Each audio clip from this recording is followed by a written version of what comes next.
ആകാശവാണി. നമസ്കാരം. പ്രത്യേക വാർത്താ ബുള്ളറ്റിൻ വായിക്കുന്നത് ഹരിഷ്ണ. കേരള സന്ദർശനത്തിനെത്തിയ രാഷ്ട്രപതി ദ്രൗപദി മുർമു ശബരിമലയിൽ ദർശനം നടത്തി.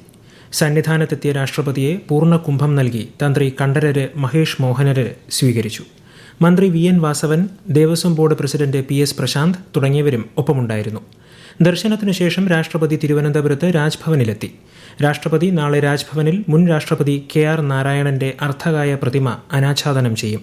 തുടർന്ന് ശിവഗിരിയിൽ ശ്രീനാരായണ ഗുരു സമാധി ശതാബ്ദി ആചരണത്തിന്റെ ഉദ്ഘാടനവും ശ്രീമതി മുർമു നിർവഹിക്കും.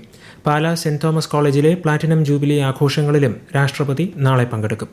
തലസ്ഥാന നഗരിയിൽ കർശന സുരക്ഷ നിലനിൽക്കുകയാണ്. ഇന്നും നാളെയും നഗരത്തിൽ ഗതാഗത നിയന്ത്രണവും ഏർപ്പെടുത്തിയിട്ടുണ്ട്. രാഷ്ട്രപതിയുടെ സന്ദർശനത്തോടനുബന്ധിച്ച് കോട്ടയം ജില്ലയിലെ സ്കൂളുകളുടെ പ്രവർത്തന സമയത്തിൽ നാളെയും മറ്റന്നാളും മാറ്റം വരുത്തി. ജില്ലയിലെ എല്ലാ സ്കൂളുകളും നാളെ ഉച്ചകഴിഞ്ഞ് 3 മുൻപായി പ്രവർത്തനം അവസാനിപ്പിക്കണം. കോട്ടയം താലൂക്കിലെ എല്ലാ സ്കൂളുകളും വെള്ളിയാഴ്ച രാവിലെ 8:30 മുമ്പായി പ്രവർത്തനം ആരംഭിക്കണമെന്നും ജില്ലാ വിദ്യാഭ്യാസ ഉപഡയറക്ടർ നിർദ്ദേശം നൽകി. ഇന്ത്യൻ നാവികസേനയുടെ കമാൻഡേഴ്സ് കോൺഫറൻസിന് ന്യൂഡൽഹിയിൽ തുടക്കമായി. രാജ്യരക്ഷാമന്ത്രി രാജ്നാഥ് സിംഗ് നാളെ സമ്മേളനത്തെ അഭിസംബോധന ചെയ്യും. ഓപ്പറേഷൻ സിന്ദൂറിന്റെ പശ്ചാത്തലത്തിൽ കമാൻഡേഴ്സ് കോൺഫറൻസിന് അതീവ പ്രാധാന്യമാണുള്ളത്. കാസർഗോഡ് ജില്ലയിലെ എൻഡോസൾഫാൻ ദുരിതബാധിതരുടെ അന്തിമ ലിസ്റ്റിൽ നിന്ന് ഒഴിവാക്കപ്പെട്ട 1031 പേരിൽ അർഹതപ്പെട്ടവർക്ക് ധനസഹായം നൽകാൻ സംസ്ഥാന മന്ത്രിസഭാ തീരുമാനം. ഭൂരഹിത ഭവനരഹിത പട്ടികയിൽപ്പെട്ട ആലപ്പുഴ ജില്ലയിലെ 50 അതിദരിദ്ര കുടുംബങ്ങൾക്ക് ഫ്ളാറ്റ് അനുവദിക്കാനും മന്ത്രിസഭ തീരുമാനിച്ചു. സുസ്ഥിര ഊർജ്ജ കേന്ദ്രം സ്ഥാപിക്കുന്നതിനായി കോൾ ഇന്ത്യ ലിമിറ്റഡ് IIT മദ്രാസുമായി ധാരണാപത്രത്തിൽ ഒപ്പുവച്ചു.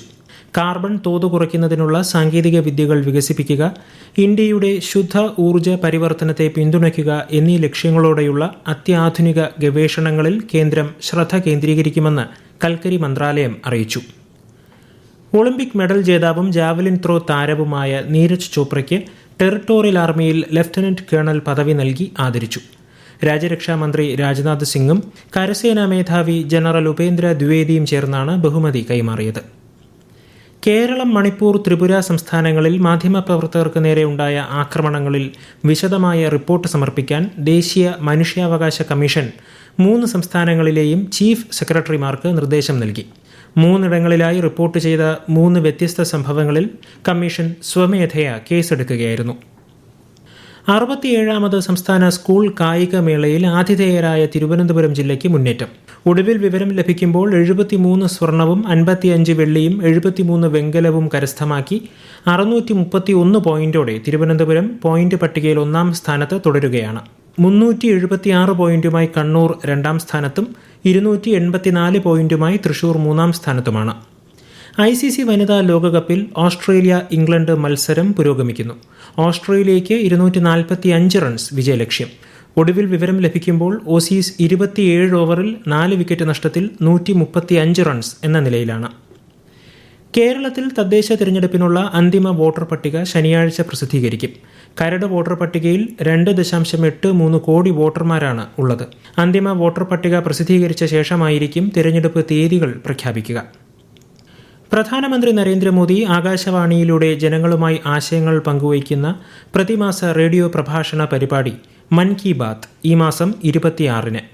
മൻ കി ബാത്തിലേക്കുള്ള ആശയങ്ങളും അഭിപ്രായങ്ങളും ഈ മാസം 24 വരെ പങ്കുവയ്ക്കാം. വിവിധ ആവശ്യങ്ങൾ ഉന്നയിച്ച് സംസ്ഥാനത്തെ ആശാവർക്കർമാർ മുഖ്യമന്ത്രിയുടെ ഔദ്യോഗിക വസതിയായ ക്ലിഫ് ഹൗസിലേക്ക് നടത്തിയ പ്രതിഷേധ മാർച്ചിൽ സംഘർഷം. പ്രതിഷേധക്കാരെ പോലീസ് ദേവസ്വം ബോർഡ് ജംഗ്ഷനിൽ ബാരിക്കേഡ് ഉപയോഗിച്ച് തടഞ്ഞു. ബാരിക്കേഡ് മറികടക്കാൻ ശ്രമിച്ച ആശാപ്രവർത്തകർക്ക് നേരെ പോലീസ് ജലപീരങ്കി പ്രയോഗിക്കുകയായിരുന്നു. കേരളത്തിൽ അതിശക്തമായ മഴ തുടരുമെന്ന് കേന്ദ്ര കാലാവസ്ഥാ വകുപ്പ്. ഇന്ന് 10 ജില്ലകളിൽ ഓറഞ്ച് ജാഗ്രത പ്രഖ്യാപിച്ചു. തിരുവനന്തപുരം, കൊല്ലം, കണ്ണൂർ, കാസർഗോഡ് ജില്ലകളിൽ മഞ്ഞ ജാഗ്രതയാണ്. നാളെ 9 ജില്ലകളിലും മറ്റന്നാൾ 5 ജില്ലകളിലും മഞ്ഞ ജാഗ്രത നൽകിയിട്ടുണ്ട്. കേരള, കർണാടക, ലക്ഷദ്വീപ് തീരങ്ങളിൽ ഞായറാഴ്ച വരെ മത്സ്യബന്ധനത്തിന് വിലക്കേർപ്പെടുത്തി. തമിഴ്നാട്ടിലെ തീരദേശ ജില്ലകളിലും വ്യാപക മഴ തുടരുകയാണ്. രാജ്യത്തെ ആദ്യ അതിദാരിദ്ര്യമുക്ത സംസ്ഥാനമായി കേരളം മാറിയതിന്റെ പ്രഖ്യാപനം മുഖ്യമന്ത്രി പിണറായി വിജയൻ നവംബർ 1-ന് തിരുവനന്തപുരത്ത് നിർവഹിക്കും. 60,000-നടുത്ത് കുടുംബങ്ങളെ ദാരിദ്ര്യത്തിൽ നിന്ന് മോചിപ്പിച്ചാണ് കേരളം ഈ ചരിത്ര നേട്ടം കൈവരിച്ചത്. പ്രത്യേക വാർത്താ ബുള്ളറ്റിൻ കഴിഞ്ഞു. അടുത്ത വാർത്താ പ്രക്ഷേപണം നാളെ രാവിലെ 6:45-ന്.